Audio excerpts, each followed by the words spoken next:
उत्तर प्रदेश में जुमे की नमाज से पहले बड़ी तैयारी की जानकारी आ रही है सामने।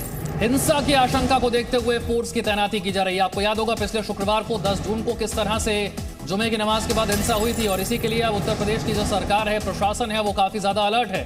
कल की नमाज को लेकर उत्तर प्रदेश में अलर्ट है। पीएसी की 130, आरएएफ की 10 कंपनियों की तैनाती की जा रही है ताकि किसी भी तरह की अप्रिय स्थिति से बचा जा सके।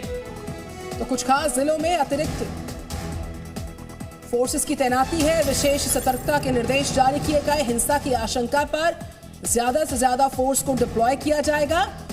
पीएससी की 130, रैपिड एक्शन फोर्स की 10 कंपनीज की तैनाती का इनपुट है। साथ ही साथ चूंकि बीते शुक्रवार को हिंसा भड़की थी अलग अलग जगहों पर उत्तर प्रदेश भर में, तो उसी आशंका पर इन फोर्सेस को और ज्यादा से ज्यादा अलग अलग जगहों पर कल तैनात किए जाने की तैयारी, क्योंकि हिंसा की आशंका जताई जा रही है।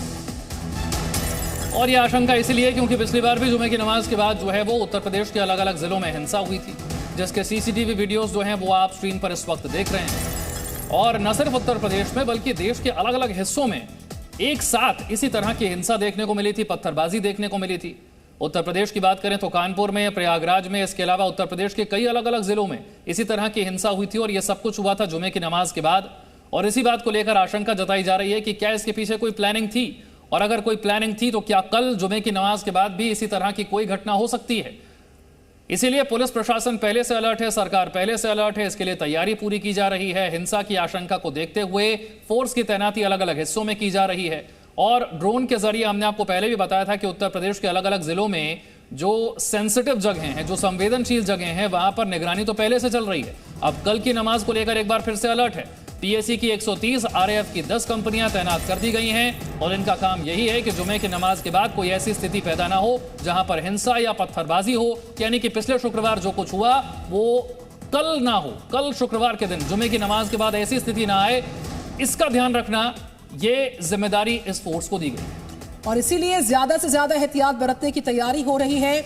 अलर्ट चूंकि कल की नमाज को लेकर जारी हुआ है, लिहाजा 10 कंपनीज आरएएफ की, 130 पीएससी की, विरोध की आशंका को देखते हुए जिलों में अतिरिक्त फोर्सेस को तैनात किया जा रहा।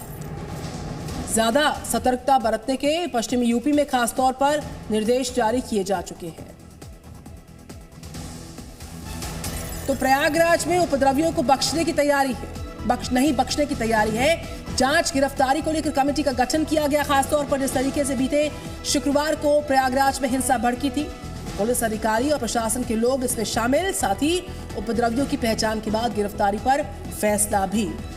सीसीटीवी फुटेज से फरार उपद्रवियों की पहचान का काम इस वक्त किया जा रहा है। जो जो सीसीटीवी में नजर आ रहा है उस तक पहुंचने की कोशिश और निर्दोषों पर कोई कार्रवाई ना हो, इसका विशेष ध्यान भी रखा जा रहा है। पोस्टर भी लगाया गया है उपद्रवियों का, जिसके जरिए उनकी पहचान जल्दी की जा सके और जिन लोगों को उनके बारे में जानकारी हो वो जल्दी से जल्दी पुलिस को इसके बारे में जानकारी दे सके। इसीलिए इन उपद्रवियों के पोस्टर जारी किए गए हैं, इनकी पहचान का काम तेज कर दिया गया है। जुमे की नमाज से पहले पूरे उत्तर प्रदेश में अलर्ट है।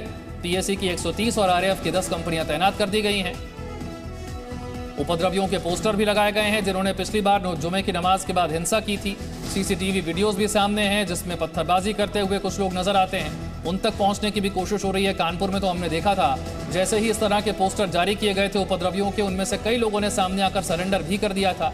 कई गिरफ्तारियां उत्तर प्रदेश के अलग अलग जिलों में अब तक की गई हैं। कई जगह पर हिंसा के आरोपियों के जो अवैध संपत्तियां हैं वहां पर बुलडोजर भी चल चुका है।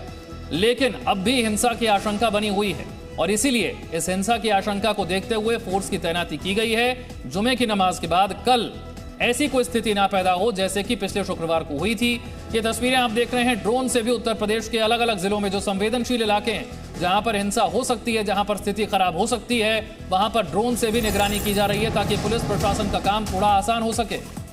तो जुमे की नमाज के बाद 357 गिरफ्तारी की जानकारी इस बीच आ रही है। प्रयागराज में 97 उपद्रवी गिरफ्तार। देखिए ये बड़ी जानकारी। सहारनपुर में उपद्रवियों की संख्या है 85 जिनको गिरफ्तार किया गया। तो कुल मिलाकर यूपी हिंसा मामले में अब तक 357 गिरफ्तारियों की जानकारी है।